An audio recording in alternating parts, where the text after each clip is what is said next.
A child's desperate crying filled the plane, silent, broken, unreachable. The flight attendant knelt down and signed a simple question. In that moment, she caught the attention of the Mafia boss sitting beside him. A man who'd been searching for someone who could speak his son's language. He wasn't letting her walk away. The crying started somewhere over the Atlantic. At first, Maya Chin thought it was coming from Coach. She was wrong. When she pushed through the curtain into first class, she found the source, a small boy in seat 2A, screaming without sound. That's what made it so disturbing. His mouth was open, his face twisted in agony, but no noise came out. Just this awful, breathless gasping, like someone drowning on dry land. Maya had been a flight attendant for 6 years. She'd seen panic attacks, medical emergencies, even a heart attack at 30,000 feet. But this was different. The man beside the boy, his father, presumably, sat frozen. He wore a charcoal suit that probably cost more than Maya's car, and his hands gripped the armrests so tightly his knuckles had gone white. He stared straight ahead, jaw clenched, looking like a man facing a firing squad. Around them, first-class passengers pretended not to notice. They buried themselves in magazines, adjusted noise-canceling headphones, requested more champagne. Anything to avoid acknowledging the crisis unfolding in 2A. "Sir?" Maya kept her voice gentle as she approached. "Can I help with?" "No." The word came out like a door slamming shut. Maya hesitated. The boy couldn't have been more than 7 or 8. His small body shook with silent sobs, and his hands were doing something strange. They moved frantically in the air, forming shapes, patterns. Almost like he was trying to. "Oh." "He's deaf," Maya said quietly. The man's head snapped toward her. His eyes were dark, cold, and utterly exhausted. "Obviously. And you don't know sign language." Something flickered across his face. Shame, maybe, or rage at being exposed. His mother handled. Communication. "I never learned." Handled. Past tense. Maya's stomach sank. The boy's hands moved faster now, more desperate. Maya had taken an ASL class in college. Her roommate had been deaf, and they'd stayed up late practicing fingerspelling and basic phrases. That was 8 years ago, but watching the boy's frantic signing, pieces started coming back. "Mama." Scared. Alone. Maya knelt beside his seat, positioning herself in his line of sight. She lifted her hands and signed slowly, carefully. "Hello." "I'm Maya." "What's your name?" The effect was instantaneous. The boy's mouth closed. His hands stopped mid-gesture. He stared at her with wide, disbelieving eyes, as if she'd just materialized out of thin air. Then he signed back, hesitant. "Daniel." Daniel." "Are you okay?" His face crumpled. "I want my mom." Maya's throat tightened. She signed. "I know. I'm so sorry." Behind her, she heard the father inhale sharply. When she glanced back, his expression had completely changed. The cold mask had shattered, revealing something raw underneath, a grief so profound it made her chest ache. "What did he say?" The man's voice was barely a whisper. "He wants his mother," Maya said gently. "When did she?" 3 weeks ago. Car accident." The words came out mechanical, rehearsed. "I've been trying to find a specialist who can teach me to sign, but Daniel won't let anyone near him. He just screams. Like this. Every day."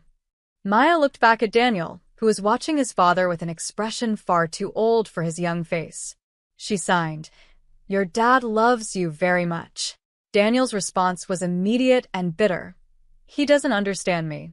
He never tries. He says." Maya started to translate, but the father cut her off. "I know what he thinks." "I don't need a translation for that." He ran a hand through his dark hair, and for the first time, Maya noticed how disheveled he looked beneath the expensive suit. Like a man who hadn't slept in weeks. "I tried. I bought books, downloaded apps, hired a tutor. But every time I attempt to sign, he gestured helplessly at his son. Maya studied them both, This broken father and his unreachable son, trapped together in mutual grief and misunderstanding. An idea formed, reckless and completely against protocol. "Where are you flying to?" she asked. "New York. We live in Manhattan." "I'm based in New York," Maya said slowly. "LaGuardia. I have a 3-day layover starting tomorrow." The man frowned. "Why does that?" "Let me help you." The words came out before she could second-guess them. "Give me 3 days. I'll teach Daniel some coping strategies, help him open up. And I'll teach you the basics of ASL, enough to have a real conversation with your son." The man stared at her like she'd suggested they jump out of the plane together. "You don't understand. I can't just invite a stranger into our home. There are complications." "What kind of complications?" His jaw tightened. "The kind that require I keep my personal life very private." Maya should have backed off. She should have recognized the warning signs, the vague answers, the bodyguard-shaped man she'd noticed lurking near the gate in Boston, the way other passengers gave this man an instinctive wide berth. But then Daniel signed something that made her heart break. "Nobody helps us. We're alone." "I'm offering to help," Maya said firmly, meeting the father's eyes. 3 days. If it doesn't work, I walk away, and you never see me again. But if there's even a chance I can help Daniel communicate with you," she paused. "Don't you owe it to him to try?" The man was silent for a long moment. Around them, the plane hummed with white noise and muted conversations. Finally, he reached into his jacket and pulled out a business card. It was heavy, expensive cardstock. No company name, no title. Just a phone number embossed in black ink. "Call this number when you land," he said quietly. "Someone will arrange the details." "What's your name?" Maya asked. He hesitated, as if even this simple information was dangerous to share. "Vincent." Vincent Romano. Something about the way he said it made Maya's skin prickle. Like he was testing her, waiting to see if the name meant something. It didn't. Should it have? "Okay, Vincent Romano," she said, pocketing the card. "I'll call." Daniel signed something quick to his father. Vincent's expression tightened, and he signed back, clumsily, incorrectly, but the attempt was there. Daniel's eyes widened in surprise. "What did you just say?" Maya asked. "I tried to sign I love you," Vincent said. "But I think I actually signed I love food. The tutorials weren't very clear." Despite everything, the tension, the grief, the strangeness of this entire situation, Maya laughed. And then, miracle of miracles, so did Daniel. A small, broken sound, but genuine. Vincent's face transformed. He looked at his son like he was seeing the sun after years of darkness. The moment stretched, fragile and profound. Then the intercom crackled. "Flight attendants, prepare for landing." Maya stood reluctantly. "I should get back to my station." "Thank you," Vincent said, and this time the words carried real weight. "You have no idea what you just did." As Maya walked back through the curtain, she caught sight of the bodyguard-shaped man in seat 8C. He was watching her with cold, assessing eyes. Something about his gaze made her feel like she'd just been catalogued, measured, and filed away for future reference. She pushed the feeling aside and returned to her jump seat. 3 days she'd promised. Just 3 days to help a grieving father connect with his son. What could possibly go wrong? To be continued. Maya's phone rang at 6:47 a.m. She'd been awake for hours, staring at the business card on her nightstand like it might suddenly catch fire. Vincent Romano's number gleamed in the early morning light, and she still hadn't decided whether to call it. The decision, apparently, had been made for her. "Hello." Her voice came out rough with exhaustion. "Miss Chun," a woman's voice, crisp and professional. "Mr. Romano is sending a car for you at 9 o'clock. Please be ready." "Wait, I haven't even." The address is 742 Park Avenue, apartment 18. You'll be working with Daniel 3 hours per day for the next 3 days. Compensation is $5,000 per day, paid in cash upon completion. All meals provided. Are these terms acceptable? Maya's mind reeled. $5,000 per day. That was more than she made in a month. That's Very generous, but I need to know more about. Security will brief you upon arrival. The car will be there at 9. Please don't be late, Miss Chen. The line went dead. Maya sat frozen on her bed, holding the phone like it might explode. Every instinct screamed that this was wrong. Normal people didn't operate like this. Normal people didn't send cars and offer obscene amounts of money for basic sign language lessons. But then she thought of Daniel's face on the plane. The desperate way his hands had moved, trying to communicate with a world that couldn't hear him. The grief in Vincent's eyes when he'd attempted that clumsy sign. She looked at her bank account on her phone. -$47 until payday. The eviction notice stuffed in her junk drawer. Her mother's medical bills stacking up like a prison wall. Maya closed her eyes and made a choice she'd probably regret. The black Mercedes that pulled up at exactly 9 a.m. looked like something from a movie. The driver, a thick-necked man with a scar bisecting his left eyebrow, opened the door without a word. The drive through Manhattan was silent and surreal. They passed Central Park, then turned onto streets that grew progressively more expensive. When they finally stopped in front of a limestone building with a doorman in a burgundy uniform, Maya felt like she'd entered a different universe. Miss Chen. The doorman knew her name without asking. Mr. Romano is expecting you.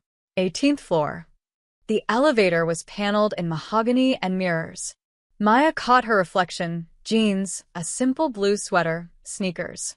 She looked like someone who'd accidentally wandered into a palace. The doors opened directly into an apartment. Not a hallway, not a foyer. The entire 18th floor was one apartment. Holy, Maya breathed. Floor-to-ceiling windows overlooked Central Park. The furniture was minimalist but clearly expensive, leather sofas, abstract art on the walls, a grand piano in the corner.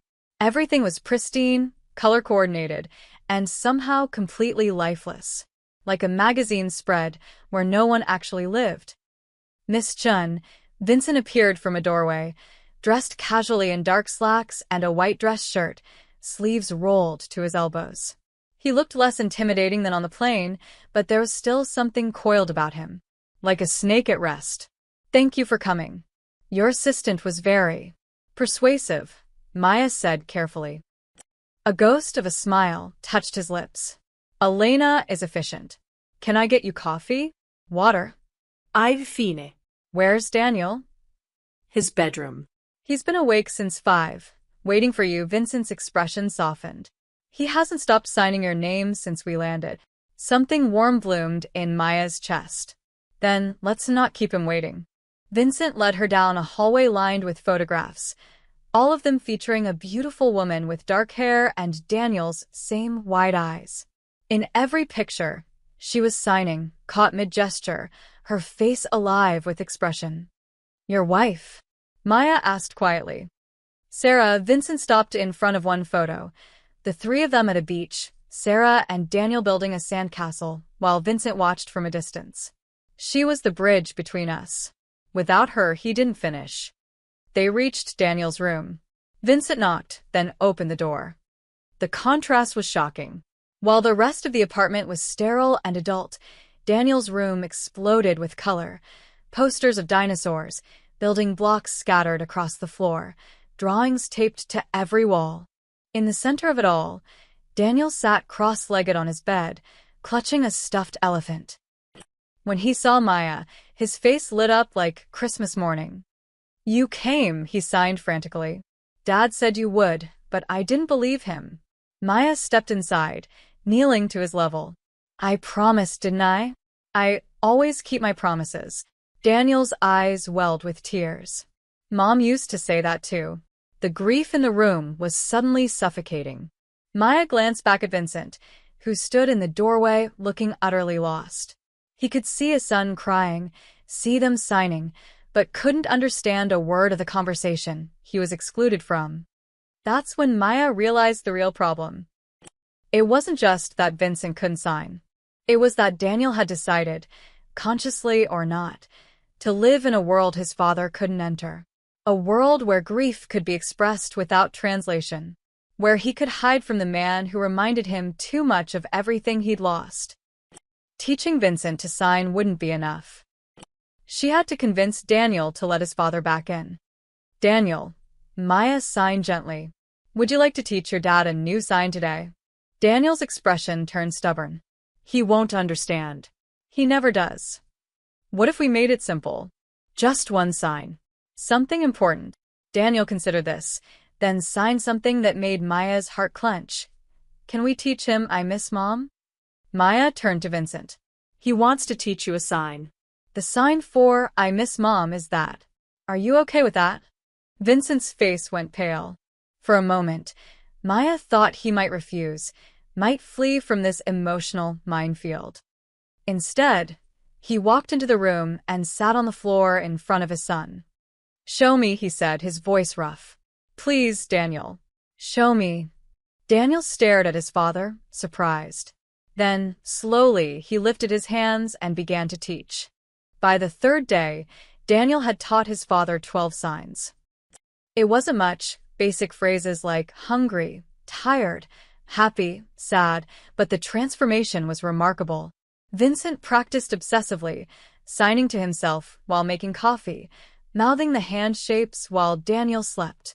Maya caught him once at midnight, sitting alone in the living room, repeating, I love you, over and over until his fingers moved without thinking. The breakthrough came on Wednesday afternoon. Maya was teaching Daniel a game with colored blocks. Each color represented a different emotion. When Vincent's phone rang, he stepped into the hallway, but his voice carried through the apartment. I don't care what Marconi says. The shipment gets delayed until I inspect it personally. No, Jimmy, you tell him I'm not negotiating. If he has a problem with that, he can take it up with. Vincent caught sight of Maya in the doorway, and his voice dropped to a lethal whisper. I'll call you back. He hung up, jaw tight. Shipment. Maya asked carefully. Import business.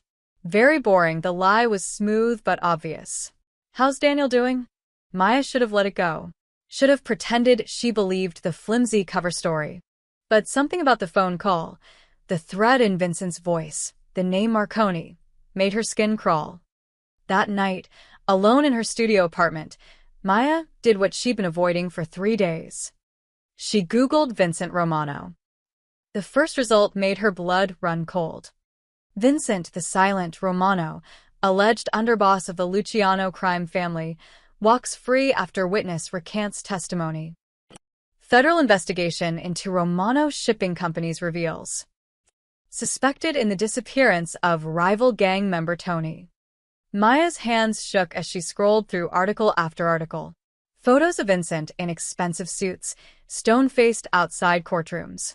Speculation about his role in organized crime. Whispers about his legitimate businesses being fronts for money laundering. And then she found Sarah's obituary. Sarah Romano, beloved wife and mother, died in a tragic car accident on June 3rd. She is survived by her husband Vincent and son Daniel. But 3 articles down, a different story emerged. Police investigate possible mob connection to Romano wife's death. Car bomb suspected, but never confirmed. Maya's apartment suddenly felt too small, too exposed. She slammed her laptop shut and pressed her palms against her eyes. She'd been teaching sign language to a Mafia boss's son. She'd walked directly into the world she'd watched her father destroy himself trying to escape. He'd been a compulsive gambler, drowning in debt to men exactly like Vincent Romano. Men who smiled while breaking fingers. Men who sent condolence flowers to funerals they'd orchestrated. Her father had eaten a bullet in their garage when Maya was 16. And now she was sitting in a mobster's apartment, playing blocks with his traumatized child, taking blood money. Maya's phone buzzed. A text from an unknown number. The car will pick you up at 9 a.m. tomorrow. Final day. She stared at the message for a long time. She could ghost them, disappear, change her number.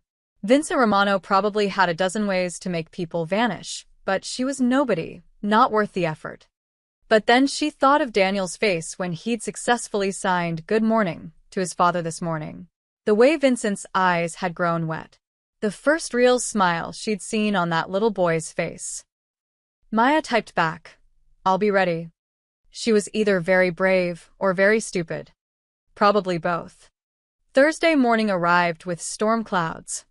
Maya entered the apartment to find it in chaos. Voices shouted behind Vincent's office door, male, angry, overlapping. Daniel sat alone in the living room, knees pulled to his chest, eyes wide with fear. "What's wrong?" Maya signed quickly, rushing to him. Bad men came. Dad's angry. They broke Mom's picture. Maya looked where he pointed. On the floor near the hallway lay a shattered picture frame, the beach photo she'd seen on her first day. Sarah's face smiled up through cracked glass. "Stay here," Maya mouthed, then made a decision that defied all common sense. She walked to Vincent's office and pushed open the door. 4 men turned to stare at her.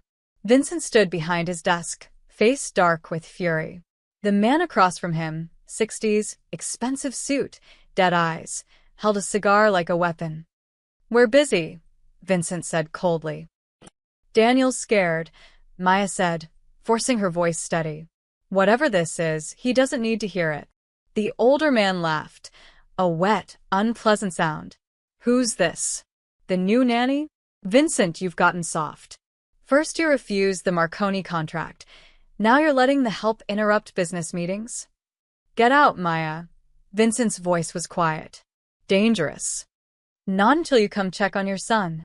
The tension in the room crystallized into something sharp enough to cut. The older man's smile widened. "She's got fire, Vinny. I like that. Too bad, she's sticking her nose where it doesn't belong." Vincent moved so fast Maya barely saw it. One moment he was behind the desk, the next he had the older man by the throat, slammed against the bookshelf. "You threaten her again," Vincent whispered, "and I'll feed you to the Hudson piece by piece." The other 3 men reached for weapons, but Vincent's cold stare froze them. "Get out."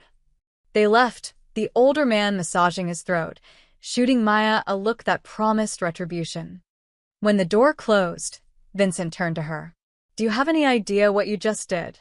"Probably sign my death warrant," Maya said, surprised by how calm she sounded. "But Daniel needed you, and I don't really give a damn about your business meetings." Vincent stared at her for a long moment. Then, impossibly, he laughed, a short, sharp bark of genuine amusement. "You're either the bravest woman I've ever met," he said, "or the most foolish. My father used to say the same thing." Something shifted in Vincent's expression. "Used to?" Maya met his eyes. "He owed money to men like you. It didn't end well." The words hung between them, an accusation and a confession all at once. Vincent's face hardened. "Then why are you here?" "Because Daniel deserves better than being collateral damage in his father's war." The truth was a knife between them. Vincent looked away first. "You should go.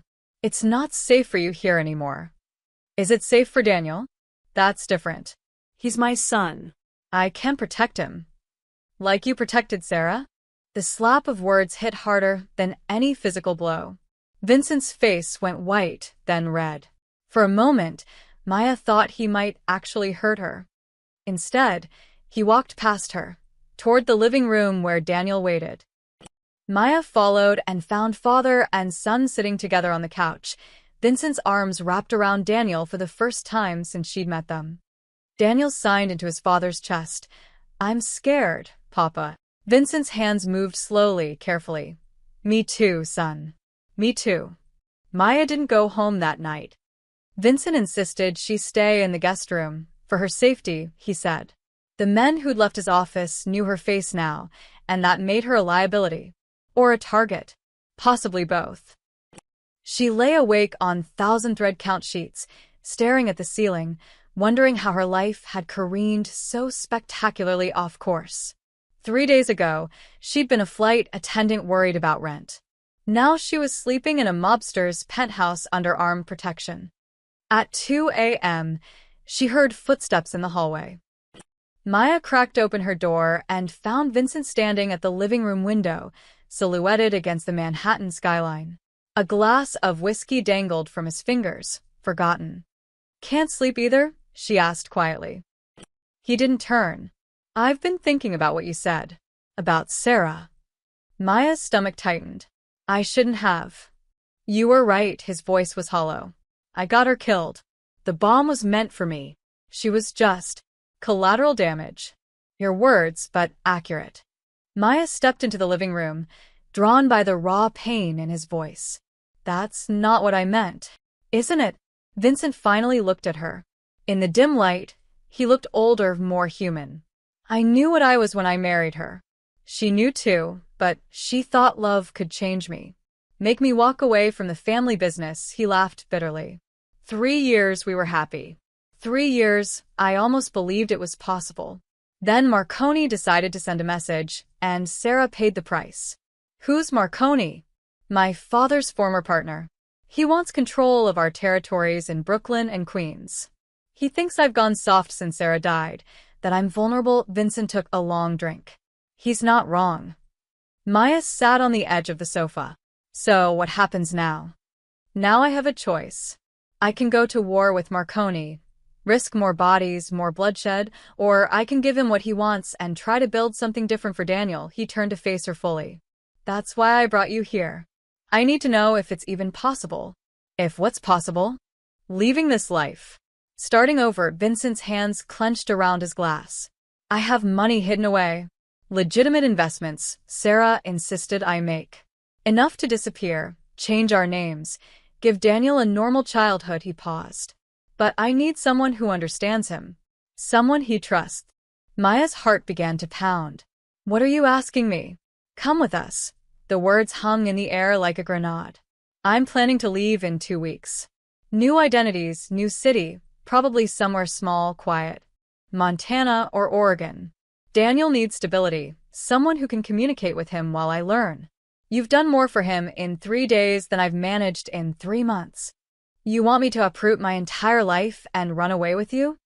Maya's voice pitched higher. "I don't even know you." "I know. It's insane. But you walked into my office today knowing exactly what I am, and you still stood up for my son." Vincent set down his glass. "That's not something I find every day. Hell, that's not something I've ever found." Maya stood abruptly, pacing. "I have a life here. A job. My mother's in a care facility in Queens. I can't just abandon her. I'll take care of her. Better facility, better doctors. All expenses covered. Forever." Vincent's voice was steady, businesslike. "You be Daniel's full-time caregiver and tutor. 50,000 a month, plus housing, plus whatever you need. In exchange, you help him heal. Help us both heal." The number made Maya dizzy. 50,000 a month. That was enough to fix everything. Her mother's care, her debts, the crushing weight of barely surviving. "Why me?" she whispered. "You could hire professional therapists, deaf educators." "Because Daniel chose you." Vincent's voice softened. "On that plane, out of everyone, he reached for you. And you reached back without hesitation, without judgment. That's not something money can buy." Maya's mind raced. Every logical instinct screamed to run, to get as far from Vincent Romano and his dangerous world as possible. But then she thought of Daniel's small hands signing, "I miss Mom." Thought of the way he'd smiled for the first time in months because someone finally understood him. "I need time to think," she said finally. "You have until Saturday. That's when I make my final decision about Marconi, war or surrender." Vincent's jaw tightened. "But if I choose war, I can't guarantee anyone's safety, including yours. They know you're connected to me now." The threat wasn't from Vincent.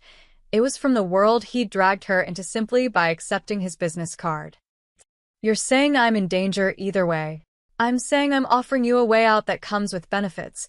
Vincent's eyes met hers. "I'm not a good man, Maya. I've done things that would keep you awake at night. But I'm trying. God help me. I'm trying to be a good father. And I can't do that alone." Before Maya could respond, a small figure appeared in the hallway. Daniel stood in his dinosaur pajamas, clutching his stuffed elephant. His eyes were red-rimmed, face puffy from crying. He looked at Vincent, then at Maya, and signed. Are you leaving? Maya's throat closed. No, sweetheart. Just talking. Everyone leaves. Mom left. The other teachers left. You're going to leave too. I'm still here right now. Maya signed carefully. And I'll stay as long as you need me. Daniel studied her face with that too-old expression, weighing her promise against a lifetime of broken ones. Then he shuffled to the couch and climbed onto Maya's lap, pressing his face against her shoulder. Over his head, Maya met Vincent's gaze. She saw desperation there. Hope. And something else, a kind of weary resignation, as if Vincent had already accepted that she'd refuse, that everyone always refused. Maya looked down at Daniel, feeling his small body tremble with silent tears. She thought of her mother in that sterile facility, confused and alone. She thought of her empty apartment, her maxed-out credit cards, her life on permanent pause. And she thought of the little boy on the plane, screaming without sound, trapped in a prison of grief no one could reach. Saturday, Maya heard herself say, I'll give you my answer Saturday. Vincent nodded slowly. Thank you. But as Maya sat there with Daniel falling asleep in her arms, she realized something that terrified her. She'd already made her decision. She just wasn't ready to admit it yet. Friday morning, Maya woke to silence. Too much silence. She rushed to Daniel's room and found it empty, his bed neatly made. Panic clawed at her throat until she heard music, or rather, felt it. Deep bass notes vibrated through the apartment floors, rhythmic and purposeful. She followed the sensation to a door at the end of the hallway, the one that had been locked all week. It stood open now. Inside, the room was flooded with morning light. Canvases lined the walls, abstract explosions of color, portraits mid-brushstroke, landscapes that seemed to pulse with life. A keyboard sat in the corner, and Daniel knelt beside it, his small hands pressed flat against the wood, feeling the vibrations as Vincent played. Maya's breath caught. Vincent's fingers moved across the keys with surprising grace, coaxing out a melody that was simple but achingly beautiful. Daniel's eyes were closed, a small smile on his face as he felt his father's music through his palms. Neither of them noticed Maya watching from the doorway. When the song ended, Daniel signed. Mom used to play that. Vincent's hand stilled. I know. She taught me. Only song I ever learned. You remember it perfectly. I remember everything about her. Daniel's face crumpled, and Vincent pulled him close. They sat there together, father and son, surrounded by Sarah's art and her music, finally sharing the grief that had been drowning them separately. Maya backed away quietly, leaving them to their moment. She was making coffee when Vincent emerged 20 minutes later, Daniel still clinging to his hand. The boy looked lighter somehow, as if something heavy had been set down. That was Sarah's studio, Vincent said without preamble. I locked it after she died. Couldn't face it. But Daniel asked to go in this morning, and I thought he trailed off. I thought maybe it was time. Maya handed him a mug. It was beautiful. I didn't know you played. I don't. Not really. Sarah was the artist, the musician. I was just the guy who watched her create magic, his voice roughened. She painted what she felt, played what she couldn't say out loud. I think that's why she and Daniel understood each other so perfectly. They both spoke in ways that went beyond words. Daniel tugged on Vincent's sleeve and signed, Can Maya see Mom's paintings? Vincent translated, then looked at Maya. Would you? She nodded, and Daniel grabbed her hand, pulling her back down the hallway with surprising urgency.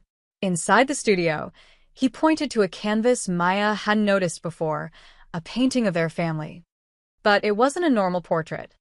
Sarah had painted Vincent as a shadow, dark, angular, looming. She'd painted herself as a bridge of light between Vincent's darkness and Daniel, who floated in a bubble of color and silence. Their hands were all reaching toward each other, but not quite touching. She painted this a week before she died, Daniel signed. She said families are about trying to reach each other, even when we can't. Maya felt tears prick her eyes. Sarah had known. She'd known the distance between Vincent and Daniel, had spent her life bridging that gap. And now she was gone, leaving them stranded on opposite sides of a divide neither knew how to cross. Daniel, Maya signed carefully. Your dad is trying very hard to reach you. Do you see that? Daniel nodded slowly. But what if it's not enough? What if we try and still can't understand each other? Then we keep trying anyway. That's what love is. Vincent cleared his throat. What's he saying? Maya turned to find him standing in the doorway, vulnerability written across his face. He was tired of being excluded, tired of guessing at his son's heart. He's scared, Maya said softly. Scared that even if you learn to sign, you still won't understand him. That the distance is too big to cross. Vincent's jaw worked. Then he knelt in front of Daniel and signed, slowly and carefully. I am scared too. But I want to try. Will you let me try? Daniel stared at his father. Then he launched himself into Vincent's arms, crying without sound, his small body shaking with the force of 3 months of bottled grief. Vincent held him, his own tears falling silently, and Maya realized she was witnessing something profound, the moment a wall finally crumbled. When Daniel's tears subsided, he signed something to his father. Vincent looked confused, so Daniel repeated it, adding exaggerated expressions. He's asking, Maya translated, if we can all stay together. Not just for 2 weeks, forever. Vincent's eyes found Maya's. That's not my decision alone. He means all 3 of us, Maya said quietly.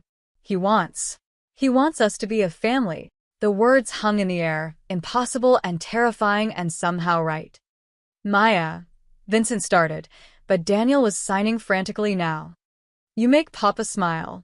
You understand me. You're like the bridge in Mom's painting. You connect us. His small hands moved with desperate conviction. Please don't leave. Please. Maya's heart shattered and reformed simultaneously. She thought of her mother, her debts, her small, cramped life. Then she thought of this boy who'd claimed a piece of her heart on an airplane, and the broken man trying so hard to be the father his son deserved. Saturday, she said, her voice barely a whisper. Let me talk to my mother. Let me figure out if this is even possible. But Daniel was already smiling, as if he could read the truth in her hesitation. She wasn't trying to find reasons to leave. She was trying to find the courage to stay. Vincent stood, lifting Daniel with him. There's something else you should know. About why we need to leave, about what's really at stake. He walked to the window and pointed down at the street below. Maya followed his gaze and felt her blood freeze. A black SUV sat parked across from the building. Inside, 2 men watched the entrance with predatory patience.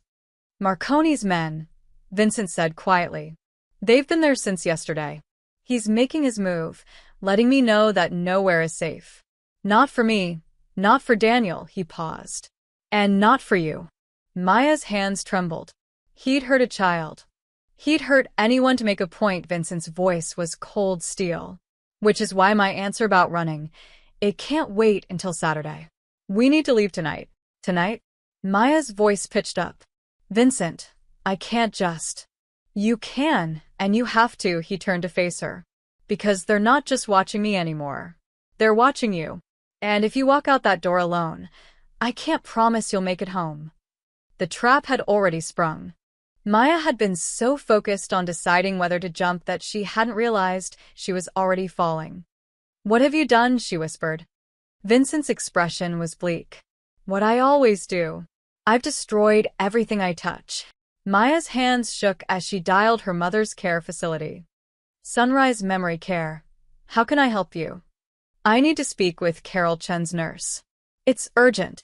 Vincent watched from across the room, his phone pressed to his own ear, speaking in rapid, clipped sentences to someone named Jimmy. Daniel sat between them on the couch, sensing the tension, his stuffed elephant clutched tight. Miss Chen. The nurse's voice crackled through. Your mother had a good morning. She asked about you during breakfast. Maya's throat tightened.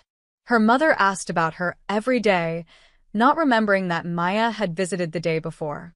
Early onset Alzheimer's was stealing her piece by piece. I need to move her, Maya said. Today. Is there any way to arrange immediate transfer to another facility? A pause.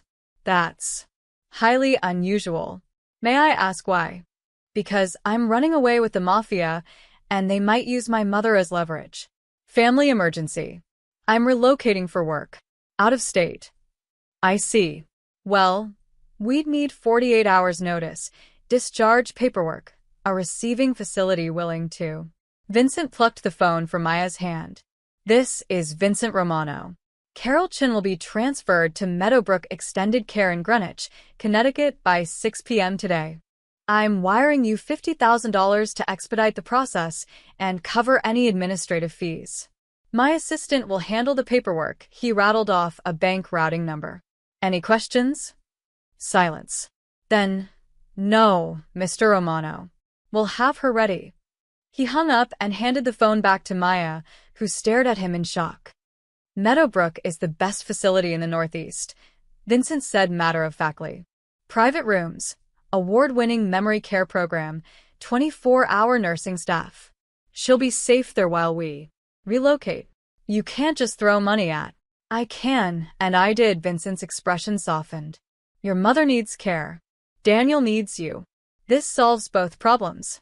Maya wanted to argue, but Daniel was signing. Is your mom sick like you were sad on the plane? Different kind of sick. Maya signed back. Her memories are disappearing. Daniel's face fell. Like she's forgetting who you are? Sometimes, yes. That's the worst kind of sick. Daniel looked at his father, then back to Maya. Dad can help. He helps everyone he cares about. The simple faith in those words gutted Maya. Daniel still believed his father could fix anything, despite everything he'd lost. We leave at midnight, Vincent said, checking his watch. That gives us 12 hours to pack, secure your mother's transfer, and get everything in place. Jimmy's arranging a safe house in Pennsylvania for tonight. Then we'll move to Montana next week under new identities. Montana, Maya repeated numbly. Small town called Whitefish. Population 12,000. I bought a property there 2 years ago under a shell company, a cabin on 50 acres, completely off-grid. No one will find us there. You've been planning this for 2 years. Vincent's jaw tightened. Sarah wanted out. We were supposed to leave together last summer, but I kept delaying. One more deal, 1 more month. I thought I had time. His voice cracked. I thought we had forever. Daniel climbed into his father's lap, and Vincent wrapped his arms around him instinctively. The gesture was becoming more natural, Maya noticed. Less rigid. 3 days ago, Vincent had barely touched his son. Now he held him like a lifeline. What about Marconi? Maya asked. Won't he come after you? He'll try. But I'm giving him what he wants, Brooklyn and Queens. My father's old territories. I'm sending word through Jimmy that I'm out, that he can have it all. Vincent's expression hardened. The only condition is that he leaves Daniel alone. If he violates that, I have enough evidence buried in safe deposit boxes to bring down half his operation. Mutually assured destruction. It's the only language men like us understand. And you think he'll honor that? No. Which is why we're disappearing completely. New names, new lives. As far as the world knows, Vincent Romano and his son died in a car accident next month. Jimmy's arranging the details. Maya's head spun. You're faking your deaths. It's the only way Daniel stays safe. Vincent looked at her steadily. You too. Maya Chin will also have to disappear. I'm sorry, but there's no halfway here. Either you're all in, or you walk away now, and we never contact you again. The finality of it crashed over Maya like a wave. Walk away now, run from this insanity, go back to her small life with its small problems, or step through a door that would close forever behind her. I need to see my mother, Maya said finally. Before we leave, I need to say goodbye. Vincent nodded. Jimmy will drive you. Take one of the bodyguards. I don't need. You do. They're watching this building. The moment you leave, they'll follow.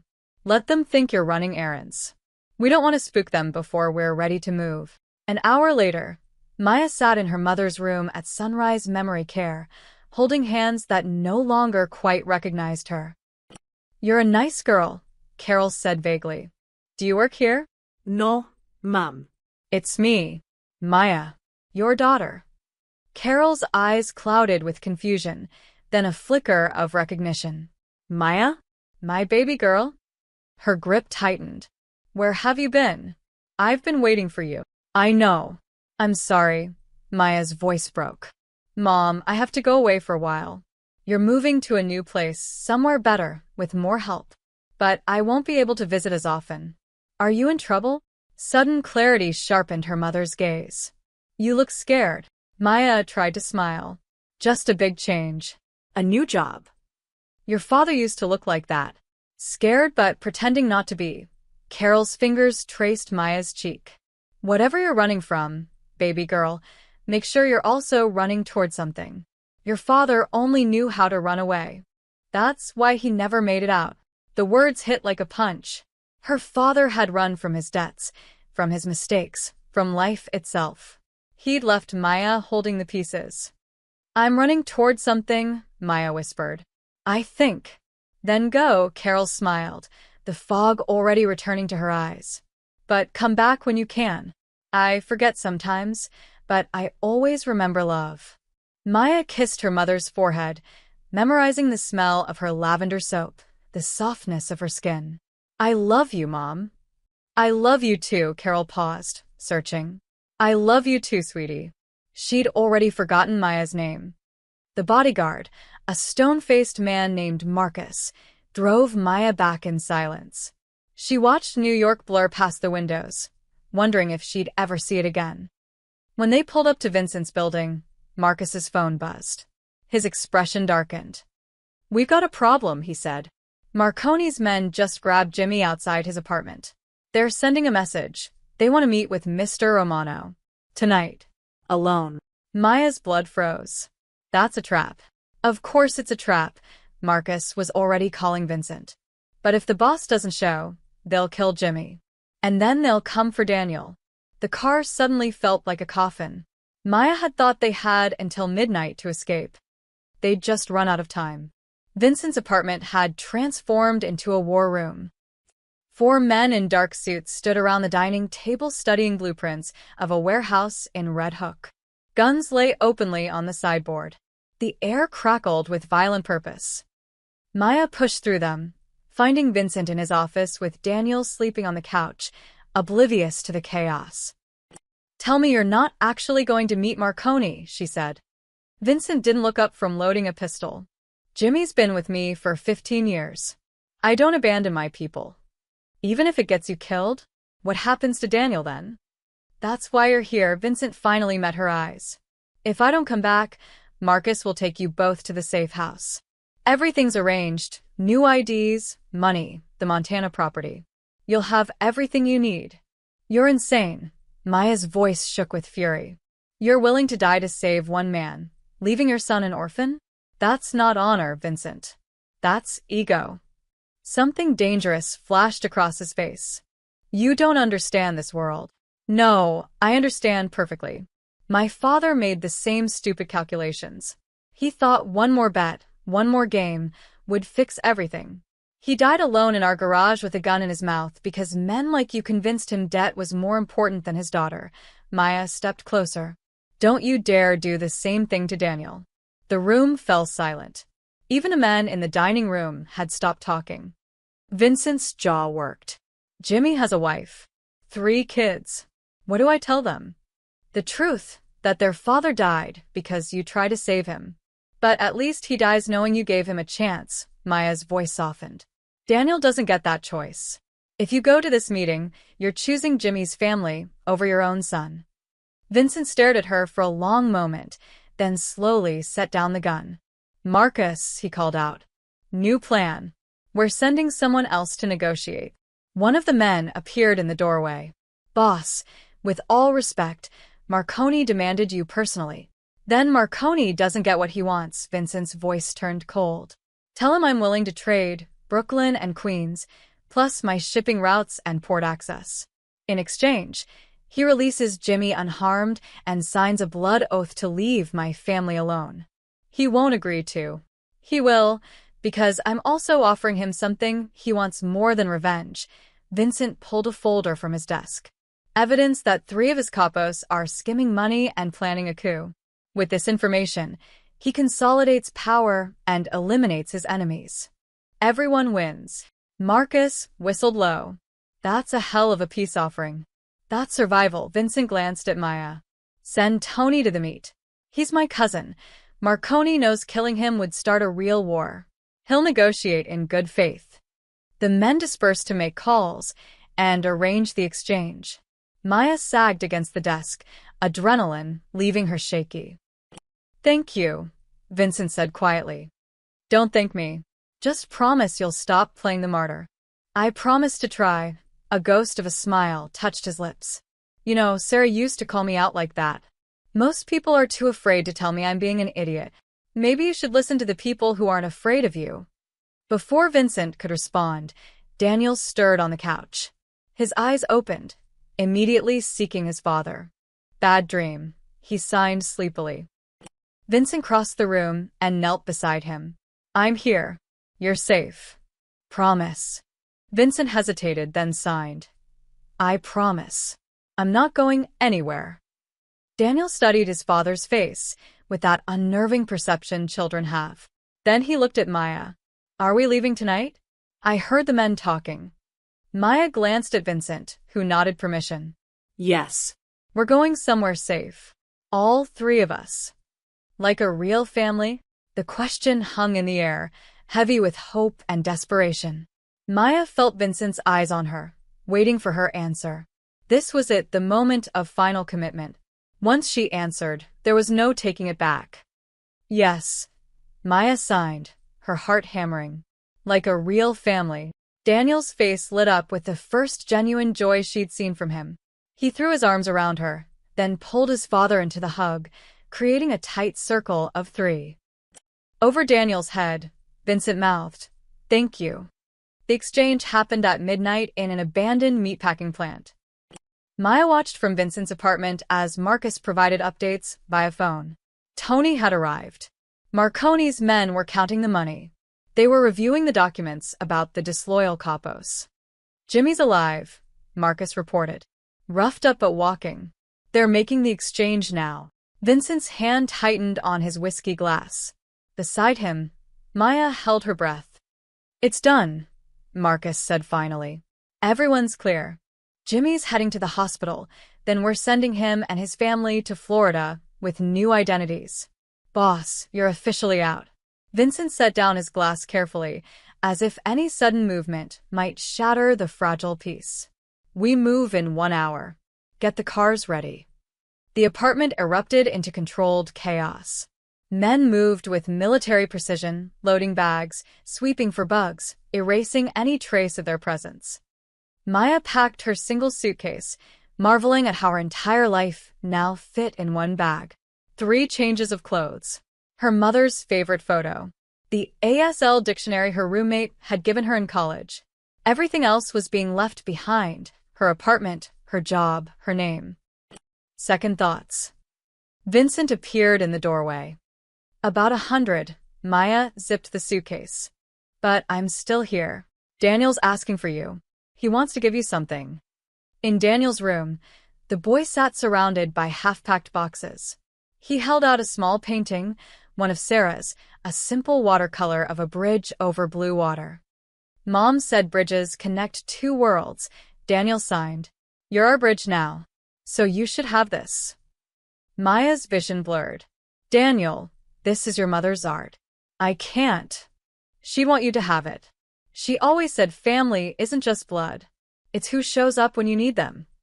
Maya took the painting with trembling hands and pulled Daniel into a fierce hug. An hour later, 3 black SUVs pulled away from the building, heading in different directions, decoys to confuse anyone watching. Maya sat in the middle vehicle with Daniel and Vincent, watching Manhattan's glittering skyline disappear behind them. No regrets. Vincent asked softly. Maya looked at Daniel, already asleep with his head on her lap. She thought of her mother, safe in her new facility. She thought of the life she was leaving and the unknown one ahead. Ask me in Montana, she said. Vincent smiled, a real smile this time, unguarded and almost hopeful. Deal. As they crossed into New Jersey, Maya's phone buzzed one last time. A text from her supervisor at the airline. Where are you? You missed your shift. Call me ASAP. Maya turned off her phone and threw it out the window. Maya Chin was gone. Whoever she was becoming had yet to be determined. The Pennsylvania farmhouse appeared out of the darkness, like something from a ghost story. Peeling white paint, sagging porch, surrounded by fields that stretched into nothing. Daniel pressed his face against the window, eyes wide with uncertainty. This is where we're staying, he signed. Just for tonight, Maya assured him. Tomorrow we keep moving. Inside, the house smelled of dust and old wood. Vincent's men had arrived earlier to sweep it, but the place still felt abandoned. Sheets covered furniture like sleeping ghosts. The floorboards groaned with every step. Bedrooms upstairs, Marcus said, setting down their bags. I'll be in the barn with the others. We move at dawn. After Marcus left, the silence pressed in. Daniel clung to Maya's hand, suddenly small and scared in the unfamiliar darkness. Let's get you to bed, Maya signed, but Daniel shook his head frantically. Don't want to be alone. Please. Vincent knelt beside his son. What if we all stay together tonight? Like camping? Daniel's face brightened slightly. They gathered blankets and pillows, creating a nest in the living room around the fireplace. Vincent coaxed the old fireplace to life, and warm light pushed back the shadows. Daniel settled between them, clutching his elephant.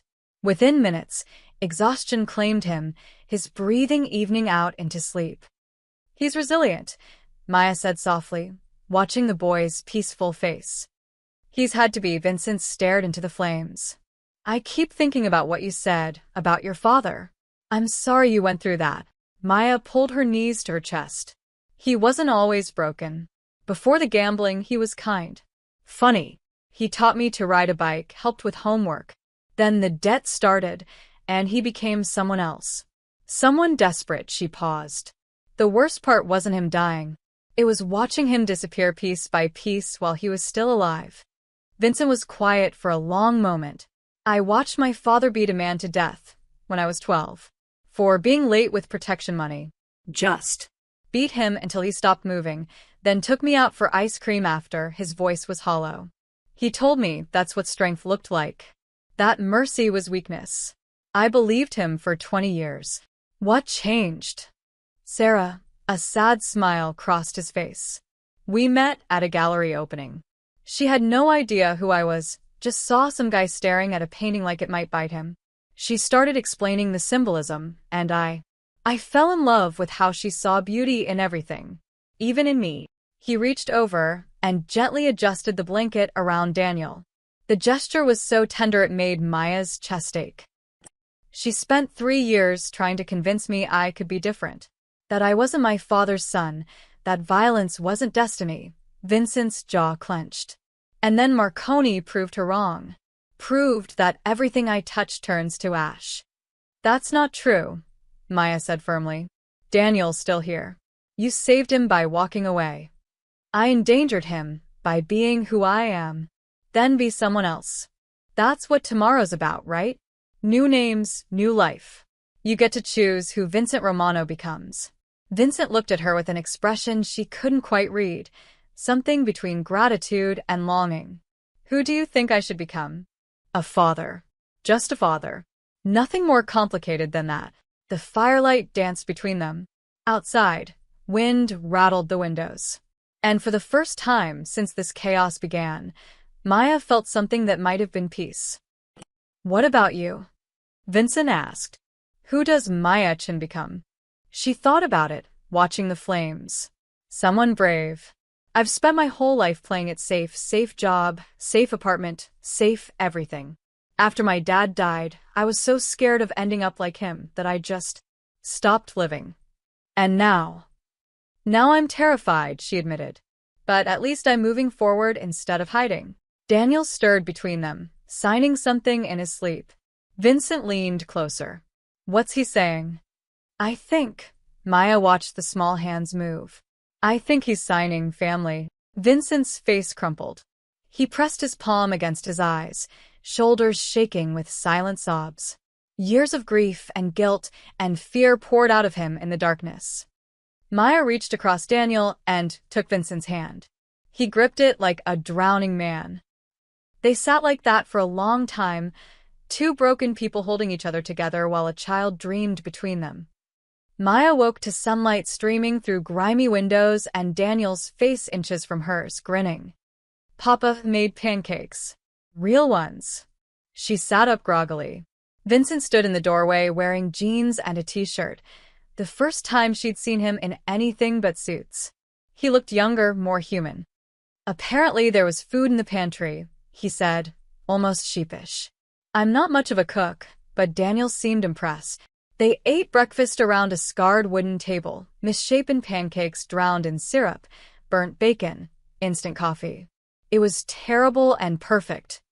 Daniel signed stories about dinosaurs between bites. Vincent translated haltingly, getting most of it wrong, making Daniel laugh and correct him. Maya watched them, committing this moment to memory. The before moment, the last breakfast of their old lives. Marcus appeared as they were cleaning up. Boss. We've got a problem. Vincent's expression shuddered instantly. What kind of problem? Tony just called. Marconi accepted the deal, but he's asking for one more thing. Marcus's face was grim. He wants to meet Daniel. Claims he needs to see with his own eyes that the kid's okay before he signs the blood oath. Absolutely not, Vincent said flatly. He says if you refuse, the deal's off. He'll consider it proof you're planning to come back for revenge. Marcus shifted uncomfortably. Boss, he's got a point. From his perspective, you could be hiding the kid to use later as leverage. He wants confirmation you're really out. Vincent's fists clenched. He wants to threaten my son to my face. Make sure I know he could reach him if he wanted to. Probably, Marcus agreed. But if you don't show, we're back to war. And we're outnumbered. Maya's stomach turned to ice. They'd been so close. One night away from freedom, and now this. Daniel tugged on Vincent's sleeve. What's wrong, Papa? Vincent knelt down, signing carefully. Nothing you need to worry about. I'm going to fix it. But Daniel's eyes were too knowing. The bad man wants to see me, doesn't he? Vincent's face went pale. How did you? I'm deaf, not stupid. I see how scared everyone looks. Daniel's small jaw set with determination. Let him see me. Let him know I'm okay. Then he'll leave us alone. No, Vincent said aloud, forgetting to sign. Absolutely not. Daniel grabbed his father's face, forcing him to look. You taught me that family protects each other. Let me protect us. Please, Papa. Maya watched father and son locked in silent battle, and her heart broke for both of them. Because they all knew Daniel was right. This was the only way forward. The meet was set for noon at a public park in Philadelphia. Neutral ground, Marcus explained. Witnesses everywhere. Marconi wouldn't risk violence with families and joggers around. It was as safe as a meeting with a mobster could be. Vincent had been silent the entire drive, his jaw locked tight. Daniel sat between him and Maya in the back seat, clutching his elephant, trying to be brave. Will the bad man hurt me? Daniel signed to Maya when Vincent wasn't looking. Your father won't let anyone hurt you. Maya signed back. I won't let anyone hurt you. Promise. Maya hesitated, hating herself for what she was about to say. I promise. They parked near the playground. Marcus and two other men took positions at different points around the park, trying to look casual. Vincent checked his watch, 11:57. 3 minutes, he said. His hand moved to the small of his back where Maya knew he'd hidden a gun. Vincent, Maya said quietly. If this goes wrong. It won't, but his eyes said otherwise. At exactly noon, a black limousine pulled up. 4 men emerged first, scanning the area with professional efficiency. Then came Marconi. He was shorter than Maya expected, maybe 60, with silver hair and a face like cracked leather. He wore an expensive suit and moved with the confidence of a man who'd never heard the word no. His eyes found Vincent immediately, then slid to Daniel, then Maya. Something predatory flickered across his face. "Romano," he called out, voice carrying across the grass. "Brought the whole family, I see." Vincent stepped forward, positioning himself between Marconi and Daniel. "You wanted proof my son's alive, and well, here he is. Now sign the oath, and we're done." "Not so fast." Marconi walked closer, his men flanking him. "I want to talk to the boy. Make sure he's not being coerced. He's 7 and he's deaf." "What exactly do you think you're going to talk to him about?" "Then you talk to him. Ask him if he understands what's happening. If his father's really walking away or just hiding until it's convenient to come back." Vincent's hands clenched into fists, but he turned to Daniel and signed. "Do you understand that we're leaving New York? That we won't be coming back?" Daniel nodded and signed back. "I understand. I want to leave. I want us to be safe." Vincent translated flatly. "He understands." Marconi studied Daniel with cold calculation. Then his gaze shifted to Maya. "And who's this?" "The new nanny." "None of your business," Vincent said. "It is if she's part of the package. How do I know she's not some FBI agent you're using to gather evidence?" Marconi smiled, showing too many teeth. "I need assurances, Vincent. Real ones." "What kind of assurances?" Marconi pulled out a document, the blood oath they'd discussed. But his eyes never left Maya. "She signs too. Becomes part of the family officially. If you ever come back at me, she burns with you. And the kid," he paused. "That's how I know you're serious. You wouldn't risk them both unless you really meant to disappear." Maya's blood turned to ice. She looked at Vincent, whose face had gone white with fury. "Don't do this," Vincent said quietly. "The deal was for me and Daniel. Leave her out of it." "Then there's no deal." Marconi's voice was silk over steel. "Sign her into this, or I'll assume you're planning to use her as a witness later. And I handle witnesses permanently." The threat hung in the air like smoke. Marcus's hand moved subtly toward his weapon. Marconi's men did the same. They were seconds from turning a public park into a bloodbath. "I'll sign," Maya said suddenly. "Maya, no," Vincent started. "I'll sign," she repeated, stepping forward. "Because we're not coming back. None of us. So, it doesn't matter what I put my name on." She walked up to Marconi, her heart hammering so hard she thought it might burst through her chest. Up close, his eyes were empty, shark eyes that had watched too many people die. He handed her a pen. "You understand what this means? You're bound to the Romano family now. If Vincent breaks his oath, your life is forfeit. So is the kid's." "I understand." Maya's hand shook as she signed her name, Maya Chin, one last time, next to Vincent's signature. Marconi studied the document, then nodded. "Good." He pulled out a knife. Marcus drew his weapon, but Marconi held up a hand. "Relax. It's tradition." He pricked his own thumb, letting blood well up, then pressed it to the paper. "Blood oath. Sealed." He handed the knife to Vincent, who repeated the ritual, his face carved from stone. Then, unexpectedly, Marconi offered the knife to Maya. "You signed. You bleed. That's how it works." Maya took the knife with trembling fingers. The blade was cold against her thumb. She pressed a sharp sting and watched her blood join Vincent's and Marconi's on the paper. "Now we're family," Marconi said, his smile not reaching his eyes. He turned to Daniel and ruffled his hair, a gesture that made Vincent's entire body go rigid. "You take care of your papa, kid. He's making a big sacrifice for you." Daniel pulled away, pressing against Maya's leg. Marconi straightened. "The territories transfer at midnight tonight. After that, Vincent Romano is a civilian. Just another nobody trying to survive." He looked at Vincent with something that might have been respect. "Sarah would be proud." You finally found your spine. Don't say her name, Vincent said, his voice deadly quiet. Relax. The past is the past, Marconi pocketed the signed oath. Pleasure doing business with you. For both our sakes, I hope we never meet again. He walked back to his limousine, his men following. The car pulled away, disappearing into Philadelphia traffic. For a long moment, nobody moved.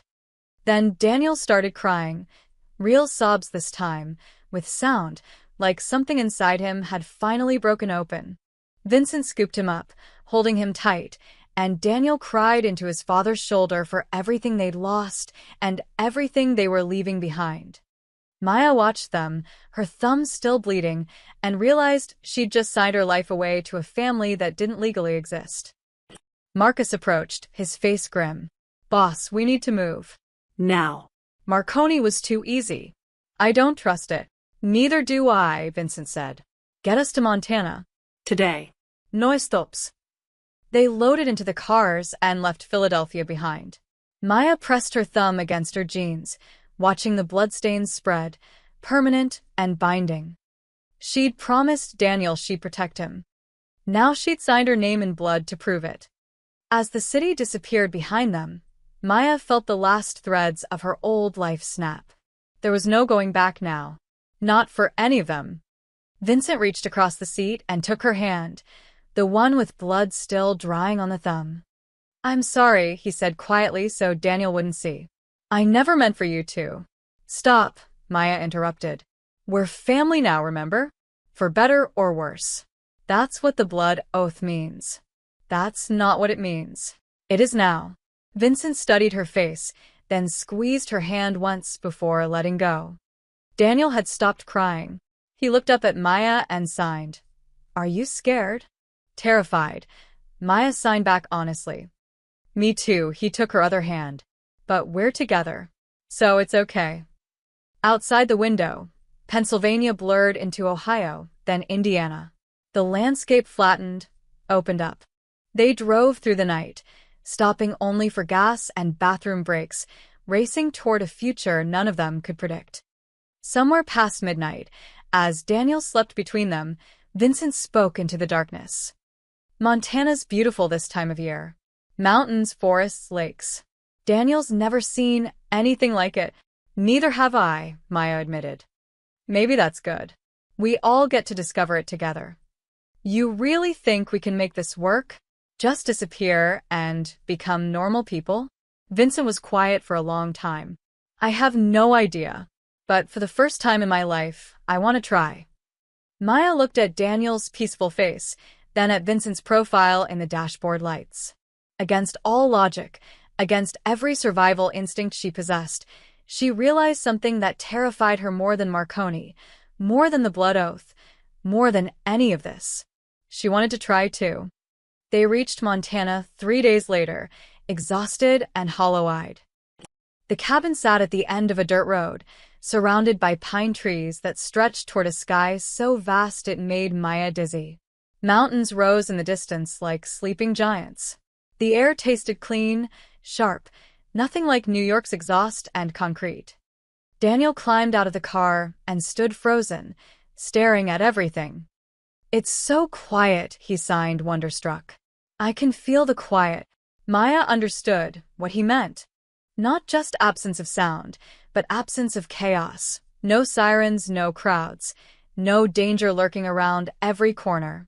Just wind through trees and birdsong and peace. The cabin was larger than expected, 3 bedrooms, a stone fireplace, wraparound porch overlooking a small lake. Someone had stocked the kitchen and left firewood stacked by the door. Marcus's efficiency, probably. Marcus and the others are heading back east, Vincent said, unloading bags. It's just us now. Just us. 3 people playing house at the edge of the world. Maya helped Daniel choose a bedroom, the one with windows facing the lake. He immediately started unpacking his few belongings, clothes, books, his elephant, and Sarah's paintings that Vincent had carefully transported. Can we explore? Daniel signed eagerly. I want to see everything. Tomorrow, Maya promised. Today we rest. But Daniel was already racing downstairs, bursting with energy after 3 days trapped in cars. Maya followed him outside, where he ran in circles across the grass, arms spread wide, laughing silently. Vincent watched from the porch, something breaking and healing simultaneously in his expression. "He's happy," Maya said, joining him. "He's 7. He'll be happy until he realizes what we've taken from him, his home, his friends, his mother's grave." Vincent's voice was rough. "What if we made a mistake? What if running was the coward's choice?" "Then you're the bravest coward I've ever met." Maya bumped his shoulder. "Stop catastrophizing. Look at him." Daniel had found a stick and was conducting an invisible orchestra, lost in his own silent world, completely at peace. "We'll make this work," Maya said firmly. "One day at a time." The first week was adjustment. Vincent couldn't sleep. Maya would find him at 3 a.m. standing on the porch, watching the darkness like enemies might emerge from the trees. He jumped at every car that passed on the distant highway, every unexpected sound. "You're allowed to relax," Maya told him one night. "That's the whole point of this." "I don't know how." Vincent's laugh was bitter. "I've spent 20 years looking over my shoulder. You can't just switch that off. Then learn." For Daniel. Slowly, grudgingly, Vincent tried. He chopped firewood until his hands blistered, fixed the sagging porch steps, taught himself to cook actual meals from a cookbook, cursing through every recipe. Daniel thrived. He explored the woods with Maya, learning the names of trees and birds through signs they invented together. They discovered a family of deer that came to the lake at dawn. Daniel spent hours watching them, sketching them in a notebook. One evening, Maya found him crying on the porch. "What's wrong?" she signed, sitting beside him. "I miss Mom." Daniel's small hands trembled. "I know she's gone, but sometimes I forget. Then I remember and it hurts again." Maya pulled him close. "That's okay. It's supposed to hurt. That's how you know the love was real." "Does it ever stop hurting?" No. "But it hurts less. And you learn to carry it better." Daniel leaned against her. "I'm glad you're here. You make it hurt less." Maya's throat tightened. She kissed the top of his head, overwhelmed by how much she'd come to love this strange, resilient boy. Vincent appeared in the doorway. "Everything okay?" "Just missing Sarah," Maya said softly. Vincent's face flickered with pain, but he sat on Daniel's other side. For a long moment, the three of them sat in silence, watching the sunset paint the mountains gold and crimson. Then Daniel signed something that made them both freeze. "Is Maya going to be my new mom?" Vincent's eyes shot to Maya's, panicked. "I'm not trying to replace your mom," Maya signed carefully. "Nobody could ever replace her. But I'm here and I love you, and that's not going to change. But you could be like a bonus mom?" Daniel's face was hopeful, uncertain. Maya's heart cracked open. Yeah. "I could be a bonus mom." Daniel threw his arms around her, and Vincent looked away, but not before Maya saw the tears on his face. 3 weeks in, they established routines. Maya homeschooled Daniel in the mornings, math, reading, science, all adapted for deaf education. Afternoons were for exploring. Evenings were family time, board games, movie nights with subtitles, Vincent's increasingly edible cooking. They became the Bishops, Andrew Bishop, his son Danny, and Andrew's girlfriend Sarah. The irony of Maya taking Sarah's name wasn't lost on any of them, but Vincent had insisted. "She'd want you to have it," he'd said. "She'd want her name to protect you." The town of Whitefish accepted them without question. Andrew Bishop was a software consultant working remotely. Sarah was a teacher. Danny was homeschooled due to his deafness. Normal. Boring. Invisible. Maya got a job at the local library 3 days a week. Vincent volunteered at the community center. They became part of the fabric of small-town life. PTA meetings, farmers' markets, church potlucks they attended but never fully belonged to. And slowly, impossibly, they healed. One night, 2 months in, Maya woke to find Vincent's side of the couch empty. They'd fallen into the habit of staying up late talking after Daniel went to bed, and lately, she'd been falling asleep mid-conversation. She found him in Sarah's old studio. He'd converted the spare bedroom into a painting space for Daniel, hanging Sarah's artwork on the walls. Vincent stood in front of the family portrait, the one of him as shadow, Sarah as bridge, Daniel as light. "I'm trying," he said without turning, "to be less shadow. But I don't know if it's possible." Maya moved beside him. "You're already different." Daniel sees it. "I see it." "You see what you want to see," Vincent finally looked at her. "But I'm still the man who got his wife killed. Still the man who hurt people for money. That doesn't just disappear." "No," Maya agreed. "But you get to decide what you do with it. You can let it define you, or you can let it teach you." Vincent's laugh was hollow. "You sound like Sarah." "Good. She was smart." They stood in silence, the painting between them.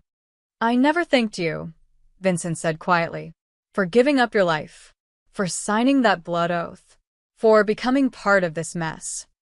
"You don't need to thank me." "Yes, I do. Because you chose this. You could have walked away on that plane at the apartment in Philadelphia. But you stayed." His voice dropped. Why? Maya thought about all the reasons: Daniel's tears, her mother's care, the money, the adventure. But underneath all of that was a simpler truth. "Because for the first time in years, I felt like I mattered. Like what I did made a real difference." She looked at him. "You and Daniel needed me. When's the last time anyone needed me?" Vincent held her gaze. "We still need you. More than you know." The air between them shifted, charged with something unspoken. Maya's pulse quickened. This man, this complicated, broken, dangerous man, was looking at her like she was the answer to a question he'd been afraid to ask. "Vincent," she started. Daniel's cry cut through the moment. They both ran to his room, finding him tangled in sheets, signing frantically in his sleep. "Don't leave. Don't leave. Please don't leave." "I'm here," Vincent signed, gathering him close. "We're both here. Nobody's leaving." Daniel woke, disoriented, his face wet with tears. He looked between them, then pulled Maya down onto the bed too. "Stay," he signed. "Both of you stay." So they did. Maya and Vincent sat on either side of Daniel's bed until he fell back asleep, his small hands holding onto both of them. When they finally crept out, Maya caught Vincent's wrist in the hallway. "What you asked before, why I stayed." She squeezed once. "It wasn't just about being needed. It was about belonging somewhere. With people who actually see me." Vincent's expression softened. "I see you, Maya. More than you realize." He disappeared into his room, leaving Maya standing in the dark hallway, her heart racing with possibility and fear. They were building something here, fragile and imperfect and real. She just hoped it was strong enough to survive what was coming. 4 months into their new life, winter arrived in Montana with a vengeance. Snow blanketed the cabin, transforming the world into something pristine and silent. Daniel was enchanted, building snowmen and learning to ice skate on the frozen lake. Vincent taught him to build fires and chop wood. Maya taught them both to bake cookies. They were happy, almost disturbingly so. Which is why Maya should have known it couldn't last. The first sign came on a Tuesday in December. Maya was at the library when a man walked in, late 30s, expensive parka that didn't match the local style, eyes that scanned the room too carefully. He browsed for 20 minutes without touching a book, then left. It could have been nothing. Probably was nothing. But Maya's instincts, the ones she learned from a childhood spent reading her father's gambling debts in the faces of the men who came to collect, screamed danger. She called Vincent immediately. Someone was watching the library. "I think." "You think or you know?" "I know." Her hand tightened on the phone. "Vincent," he felt wrong. "Like your men used to feel. Like Marcus." Silence. Then, "Come home." Now. "I'm pulling Daniel out of his art class." They converged at the cabin within an hour. Vincent had already checked the perimeter, found nothing unusual. But his face was granite hard, the old mask sliding back into place. "Could be coincidence," he said, but he was loading a gun. "Could be paranoia." Or Marconi decided the blood oath wasn't enough, Maya said. Daniel watched them with wide, frightened eyes. Are the bad men coming? Vincent knelt in front of him. I don't know. But if they are, we're ready. I won't let anyone hurt you. You promised we were safe here. I thought we were. I'm sorry. Maya's heart broke at the devastation on Vincent's face, the realization that maybe you couldn't outrun your past, that maybe safety was always an illusion. That night, no one slept. Vincent stationed himself by the window, gun in lap, watching the driveway. Maya lay in bed with Daniel, who refused to be alone. At 3 a.m., headlights cut through the darkness. A car, black SUV, tinted windows, pulled slowly up the dirt road and stopped at the edge of their property. Just sat there, engine running, watching. Vincent's phone buzzed. Unknown number. He answered, putting it on speaker. Hello, Vincent. Marconi's voice oozed through like poison. Or should I call you Andrew Bishop? Vincent's face went white. We had a deal. We did. And I honored it for 4 whole months. But then something interesting happened. Marconi's laugh was wet, cruel. My nephew, stupid kid, barely 20, got arrested in Chicago. Trafficking charges. He's looking at 30 years and less. Well, unless he can make a deal. Maya's stomach dropped. She knew where this was going. He's talking to the FBI, Marconi continued. About everything. Including our blood oath. Including your new life in Montana, he paused. So here's my problem, Vincent. If the feds come for you, they come for me too. That document you signed? That's evidence. And you're the only witness who can verify it's real. I'm out, Vincent said, his voice deadly quiet. I'm not testifying against anyone. The FBI doesn't care what you want. They'll drag you back, put you in protective custody, squeeze you for everything you know. Marconi's voice hardened. I can't let that happen. You understand. So, what, you're going to kill me?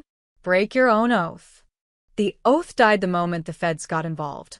Now it's just survival. The SUV's lights flashed twice. I'm giving you a choice, Vincent. One choice. Come with my men tonight. Voluntarily. Disappear properly this time, the kind of disappearing where bodies are never found. Do that, and I let the kid and the girl live. Daniel clutched Maya's arm, signing frantically. What's happening? What does he want? Or, Marconi continued, you refuse, and we do this the hard way. I've got 6 men surrounding your cabin. You might take out 2, maybe 3, but the rest will get in. And when they do, he didn't need to finish. Vincent looked at Maya, at Daniel, his face a mask of anguish.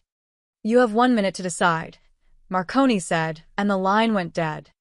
The SUV's headlights blazed brighter, illuminating the cabin like a stage. Maya could see shadows moving in the trees, Marconi's men, taking positions. There has to be another way, Maya whispered. There isn't. Vincent's voice was hollow. This is what I am. What I've always been. I was stupid to think I could just walk away. He crossed to Daniel and knelt down, hands shaking as he signed. I need you to listen carefully. I have to go with the bad men. But you and Maya will be okay. No. Daniel's hands flew. You promised. You promised we'd stay together. I'm sorry. I'm so sorry. Tears streamed down Vincent's face. But I'm keeping the most important promise, keeping you safe. That's all that matters. Daniel threw his arms around his father's neck, sobbing. Vincent held him like he was trying to memorize the feeling, pressing his face into his son's hair. Take care of him, Vincent said to Maya, his voice breaking. Get him out of here. There's a go bag in my closet, cash, new IDs, everything you need. Marcus's number is in there too. He'll help. Vincent, no. Please, he grabbed her hand. Promise me. Promise you'll protect him. Maya's vision blurred with tears. I promise. Vincent stood, kissed Daniel's forehead one last time, then turned to Maya. For a moment, his hand cupped her face, thumb brushing away a tear. I'm sorry, he whispered, for dragging you into this. For everything. Then he kissed her, brief, desperate, full of everything they'd never said aloud. When he pulled away, Maya tasted salt. His tears or hers, she couldn't tell. Vincent walked to the door, straightening his shoulders, becoming the man he'd tried to leave behind. He opened it and stepped out into the snow, hands raised. "I'm coming," he called. "Just me. Let them go." Daniel screamed, an actual sound, raw and terrible. He tried to run after his father, but Maya held him back, her heart shattering as she watched Vincent walk toward the SUV. The men emerged from the trees, guns drawn. They surrounded Vincent, patted him down, zip-tied his hands behind his back. Marconi stepped out of the SUV, smiling. "Smart choice," he said. "The kid gets to keep his father's memory. That's more than most in this business get." They shoved Vincent into the SUV. Just before the door closed, he turned back one last time, looking at the cabin, at his son. His lips moved. "I love you." Then the door slammed, and the SUV drove away into the darkness, taking Vincent Romano with it. Maya held Daniel as he collapsed against her, his body racked with soundless grief. Outside, Marconi's men melted back into the forest, their job done. The cabin was silent again. But this time, the silence was suffocating. Maya knew she had maybe an hour before the adrenaline wore off, before she fell apart completely. 1 hour to get Daniel packed, to grab the go bag, to run before Marconi decided loose ends needed tying. "We have to go," she signed to Daniel, who was beyond responding. Right now. "Your dad made me promise to keep you safe." Daniel's face was blank with shock. He moved like a puppet as Maya dressed him, grabbed essentials, found the go bag exactly where Vincent said it would be. Inside, 50,000 in cash, 3 sets of IDs, a burner phone with 1 number programmed in, and a letter. Maya's hands shook as she unfolded it. "Maya, if you're reading this, I'm already gone. I'm sorry. I knew this piece was temporary, that men like me don't get happy endings. But for 4 months, you gave me something I never thought I'd have. Hope. Take care of Daniel. Raise him to be nothing like me. He has a trust fund in the Cayman Islands, account information in the safe deposit box in Kalispell. Enough to give him every opportunity one never had. Thank you for seeing the man I wanted to be instead of the monster I was. I love you. I wish I'd said it out loud." Maya pressed the letter to her chest, choking on tears. Then she grabbed Daniel's hand and ran into the night. Behind them, the cabin stood empty, another grave for another life that Vincent Romano had tried and failed to live. 6 months later, Maya stood on a beach in Oregon, watching Daniel play at the water's edge. They'd driven through the night after Vincent was taken, heading west instead of east, abandoning Montana for the coast. Marcus had met them in Seattle, grim-faced and efficient. He'd helped them disappear again, this time more thoroughly. New names, new town, new lives built on the ashes of the old. Maya was Sophia Grant now. Daniel was Ethan. They lived in a small cottage in Cannon Beach, where the Pacific crashed against black rocks and tourists came to photograph Haystack Rock. Maya ran a tiny deaf education center out of a converted storefront. 5 students, all local kids, learning sign language and adaptive skills. Daniel, Ethan, attended public school now, thriving despite everything. Or maybe because of everything. Trauma either broke you or forged you into something stronger. Daniel was becoming steel. But he never spoke. Not once since that night in Montana. The doctors said it was selective mutism triggered by trauma. His voice had returned, that single scream when Vincent left, but Daniel had locked it away again, retreating into the safety of silence. Maya didn't push. She understood that some things couldn't be rushed. At night, Daniel still slept with Sarah's painting, The Bridge Over Blue Water. And sometimes Maya caught him signing conversations with an invisible father, practicing phrases Vincent would never see. They never spoke about what happened to Vincent. Maya had searched obituaries, news reports, anything that might confirm he was alive or dead. Nothing. Vincent Romano had simply ceased to exist. She told herself that was good. That meant Daniel was safe. That meant they'd truly escaped. But late at night, she still felt Vincent's last kiss, still heard the hollow sound of that SUV door slamming shut. Maya. Daniel's hands waved from the beach. Come see what I found. She walked down to where he knelt in the sand, examining a sand dollar. His face was animated, almost happy. He'd learned to carry his grief like a stone in his pocket, still there, but not crushing him anymore. It's perfect, Maya signed. We'll add it to your collection. They walked back toward the cottage, Daniel chattering about a deaf awareness presentation he wanted to do at school. As they rounded the dunes, Maya froze. A man stood on her porch. Tall, dark hair shot through with premature gray, thinner than she remembered, but unmistakable. Vincent. Maya's knees buckled. Daniel hadn't seen him yet, focused on his sand dollar. She signed shakily. Ethan, go inside and get the shell box. I'll be right there. He nodded and jogged ahead, still not looking up. Vincent watched his son pass within feet of him, his face contorted with longing and restraint. When Daniel disappeared inside, Vincent's eyes found Maya's. Hi, he said, voice rough as gravel. Maya couldn't move, couldn't breathe. You're alive. Apparently a ghost of a smile. Marconi's nephew cut a deal. Named everyone except me, claimed I was just a bystander, that I'd left the business before the trafficking started. Feds had no case, so Marconi had no reason to kill me, he paused. He dumped me in the woods outside Pittsburgh with a warning. Stay disappeared or next time it's real. So you stayed disappeared. For 6 months. I had to make sure it was safe. That no one was watching you. Vincent's hands twisted together. Marcus told me you were doing okay. That Daniel was. Adjusting. His name is Ethan now. Maya's voice was cold. And he stopped talking completely after you left. He screams in his sleep. He thinks you're dead. Vincent flinched like she'd slapped him. I know I destroyed him. That's why I shouldn't be here. Why I should just walk away again. His eyes glistened. But I couldn't. I needed to see him one more time. Even if he hates me. The door opened. Daniel emerged with his shell box, chattering in sign about where this new sand dollar should go. Then he looked up and saw the man on the porch.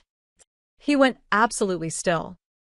The shell box fell from his hands, scattering treasures across the wood. Papa. His hands moved tentatively, like he was signing to a ghost. Vincent knelt slowly, tears streaming down his face. I'm so sorry. I'm so sorry. Daniel stared for a long moment. Then his face crumpled, and he launched himself at his father, fists pounding against Vincent's chest, hitting and crying without sound. Vincent took it all, holding his son as Daniel's anger poured out in silent fury. Finally, exhausted, Daniel collapsed against him. And then, impossibly, words came. I hate you. Daniel's voice was small, rusty, barely more than a whisper. I hate you for leaving. Vincent's eyes flew wide. Maya's hand covered her mouth. I hate you, Daniel repeated, louder now, the words gaining strength. But I love you more, and I want you to stay. Please stay. Please, Papa, please stay. The last word broke into a sob, and Vincent held him tighter. I'm staying, Vincent whispered into Daniel's hair. I swear on everything. I'm never leaving again. Over Daniel's head, Vincent's eyes met Maya's. She saw the question there, the desperate hope. She thought about everything they'd lost, everything they'd survived. She thought about blood oaths and broken promises and second chances that shouldn't exist, but somehow did. She thought about a little boy crying on a plane, and the man who'd been too broken to comfort him, and the bridge she'd become between their two worlds. And she realized something profound. Families weren't just born. Sometimes they were built from wreckage and determination and love that refused to die. Maya walked onto the porch and wrapped her arms around both of them. We stay together, she said firmly. All three of us. No more running. No more disappearing. Vincent's arm came around her, pulling her close. Together, he agreed. Daniel pulled back, signing with his newly freed voice accompanying the gestures. Forever? Vincent and Maya answered simultaneously, in voice and sign. Forever. That night, after Daniel finally fell asleep, peacefully, without nightmares, his father's hand in his, Maya and Vincent sat on the porch, watching the ocean. I don't deserve this, Vincent said quietly. Either of you. No, Maya agreed. But you're trying to. That's what matters. What happens now? Maya thought about it. Now we live. We take Daniel to school. We run the center. We have family dinners and arguments about homework. We be boring. Vincent laughed, a real laugh. Rusty but genuine. Boring sounds perfect. He took her hand, threading their fingers together. In the moonlight, Maya could still see the faint scar on her thumb, the blood oath that should have destroyed them but somehow held them together instead. I love you, Vincent said. I should have told you in Montana. You did. In the letter, Maya squeezed his hand. I love you too, even though you're an idiot who almost got himself killed. Fair assessment. They sat in comfortable silence, listening to the waves. Somewhere inside, Daniel stirred, signing something in his sleep. Maya had learned to read his sleep signs. Family. Safe. Home. This thing they'd built from chaos and grief and impossible choices, this makeshift family held together by trauma and determination, it shouldn't work. By all logic, it should have crumbled months ago. But somehow it didn't. Somehow, they'd found their way to each other through the wreckage. And maybe that was enough. Maybe love wasn't about perfect circumstances or clean histories. Maybe it was about showing up in the aftermath and choosing to build something new from the ruins. Hey, Vincent said softly. Look. He pointed to the sky where the first stars were emerging. Daniel had told them once that his mother used to say stars were people watching over the ones they loved. She'd be proud of him, Maya said. Of both of you. She'd be proud of you too, Vincent's thumb traced circles on her hand. For saving us when we couldn't save ourselves. Maya leaned her head on his shoulder. We saved each other. That's how families work. And there, on a porch overlooking the Pacific, with the sound of waves providing a lullaby and a little boy sleeping peacefully inside, they let themselves believe it. They let themselves hope. They let themselves heal. Three broken people who'd found each other in the worst possible way, building a future from the fragments of their shattered pasts. It wasn't the life any of them had imagined. But it was theirs. And for the first time in longer than any of them could remember, that was enough. The end.